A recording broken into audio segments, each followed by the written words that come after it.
The lantern glass was still warm in my hand when my father said her name. It was early March, the kind of evening when the mud freezes again before dark and the horse's breath hangs white in the lane.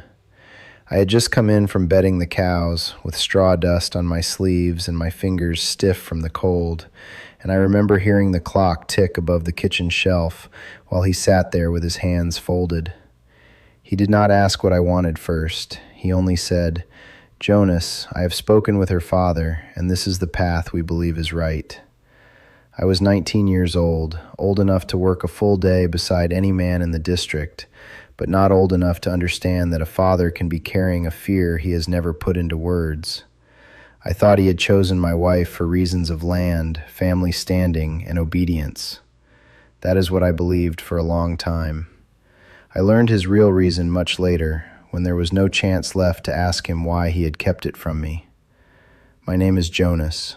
I am a husband, a father, and the head of a household in an old order Amish community.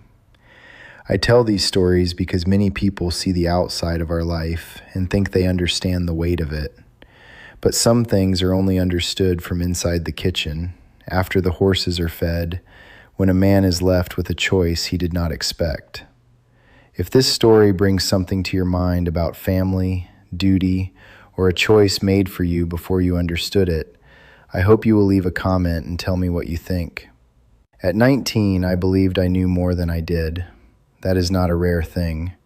A young man can hitch a team straight, sharpen a scythe, mend a gate, and still not know his own heart very well. I had been working with my father since I could carry a feed pail without spilling half of it.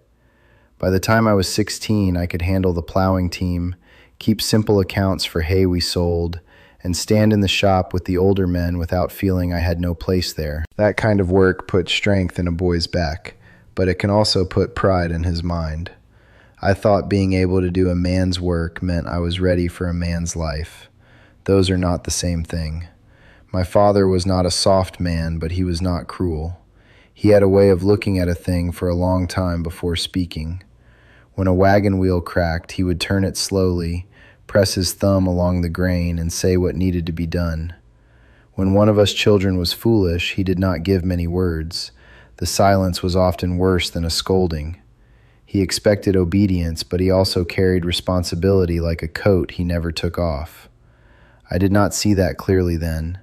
I saw only the rules. I saw only what pressed on me. The young woman he named that night was Sarah.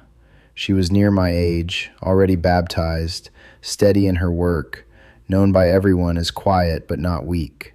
Her family lived several miles from ours, past 2 low ridges and a stand of maple trees that turned gold in October. I knew who she was. In a community like ours, you know families before you know people. I had seen her at singings and weddings, seen her helping younger children with plates at a Sunday meal, seen her carry herself with a plain kind of calm. But I had not thought of her as my wife. I had thought of someone else. When my father said Sarah's name, I felt that house come down. My mother stood near the stove with a towel in her hands, not drying anything. There was a kettle on, and the steam kept lifting the lid in small taps. I remember those taps better than some words spoken that night. My father told me Sarah's father was willing. He told me the bishop had no concern. He told me both households were in good order, and that a marriage between us would be a blessing if I received it rightly. That last part stung, if I received it rightly, as if the trouble could only be in me. I asked him, maybe too sharply, why it had to be decided so quickly. He looked at me for a long moment and said, "Some doors should not be left open just because a boy enjoys the draft." I carried anger over that line for years. I heard it as insult. I heard it as him calling me a child. I heard it as him taking away the one place where I wanted my own say. Our people do not all do things in one exact way.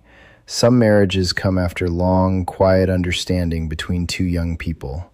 Some are guided more closely by parents.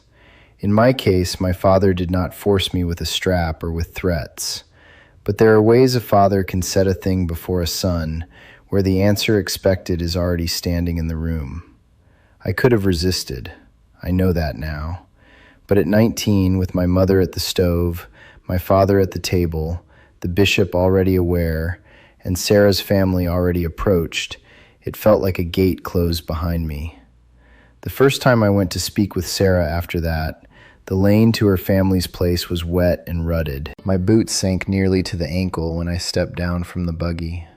Her father met me at the barn, and Sarah was in the kitchen helping with bread. She did not look frightened. That surprised me. I think I wanted her to look as trapped as I felt, because then my anger would have had a companion.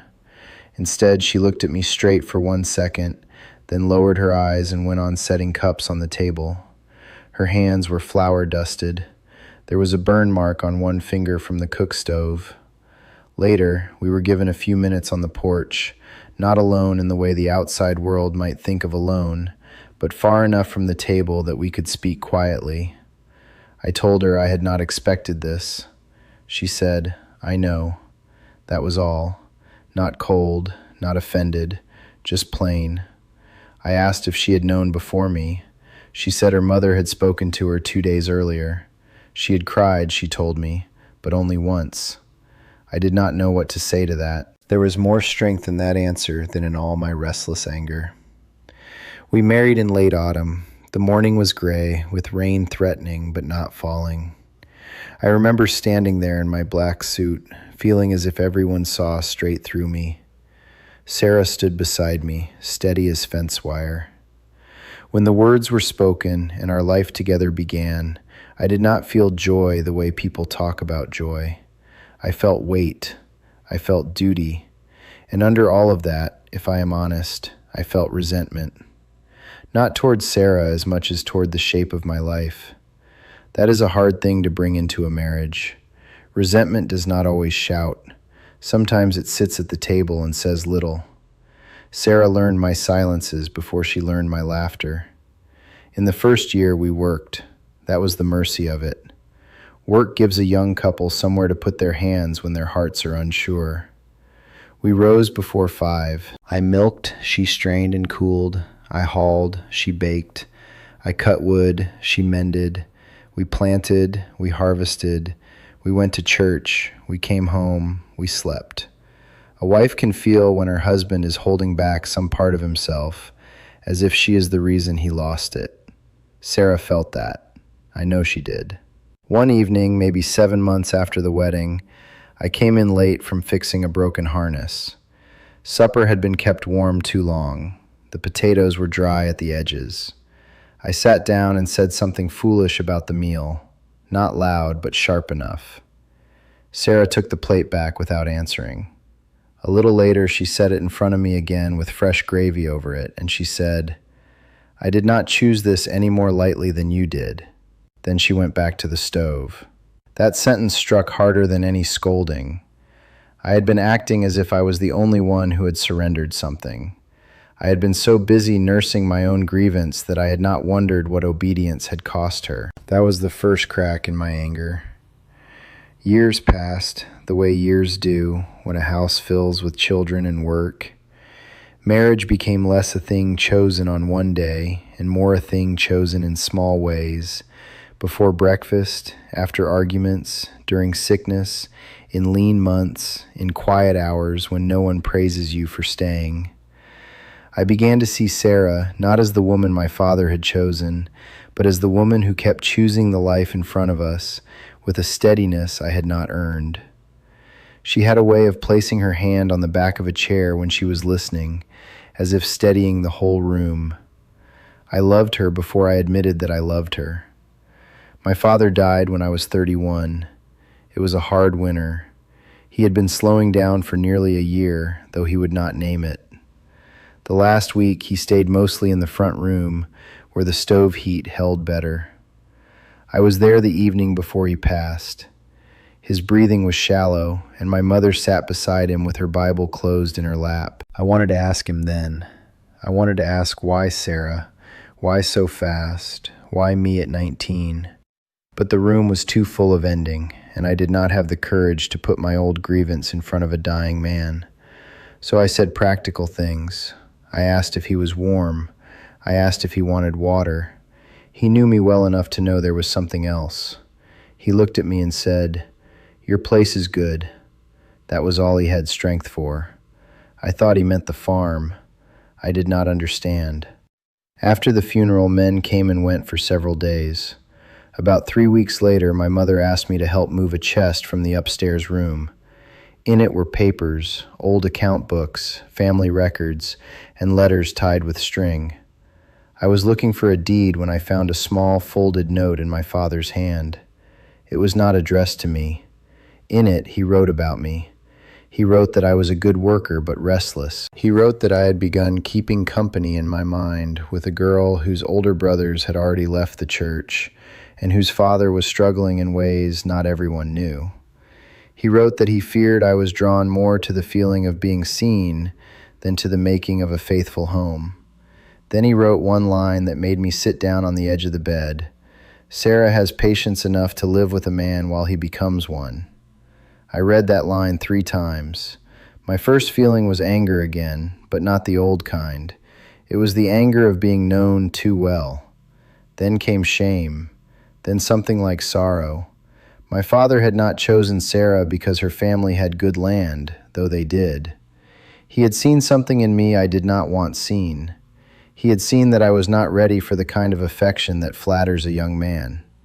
He had feared I would mistake attention for love and defiance for courage, and he had seen in Sarah a steadiness that might not excite a 19-year-old heart, but could save a household.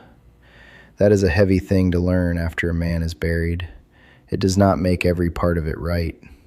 I want to say that plainly. A father's good reason does not erase a son's confusion. Wisdom can still wound when it is given without tenderness. There were words my father should have spoken to me. There was room for more honesty. I have sons now, and I think about that often. I do not want to lead them by silence and call it strength. But I also cannot pretend my father was only controlling me. He was trying, in the only language he trusted, to guard my future from my foolishness. The trouble is that a guarded future can feel like a stolen one until you live long enough to see what was being protected. She said, "He saw too much, maybe." Then she handed it back to me. That was Sarah. She would not make my father a saint just because he was gone. She would not make me a victim just because I had been young.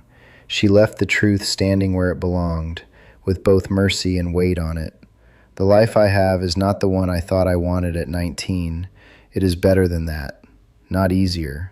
Better. It gave me a wife whose quiet strength became the beam across the center of our house.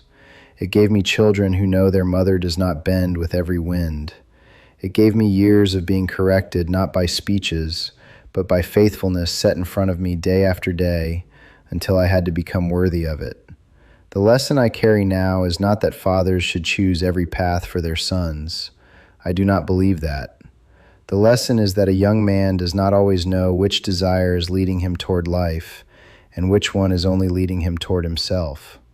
And the lesson is also that parents, even when they see clearly, must speak with care, because truth handed down without tenderness can take years to be received. My father gave me a gift wrapped in a wound. I have spent much of my life learning how to hold both parts. If you are a father, you may understand the fear of watching a child walk toward a door you know is dangerous. If you are a son or daughter, you may understand the ache of having someone decide what you are not ready to decide. I cannot settle that for you. I can only tell you what happened in my house. At 19, I thought my father had taken my choice. Many years later, I understood he had seen my weakness and trusted Sarah's strength before I was humble enough to see either one. That does not make the hurt disappear, but it does make gratitude possible. And gratitude, when it finally comes, is quieter than anger, but it lasts longer. If you value stories like this, from the plain life as it is lived inside a household, and not as it is imagined from outside, I hope you will subscribe and come back for the next one. And I would like to ask you this.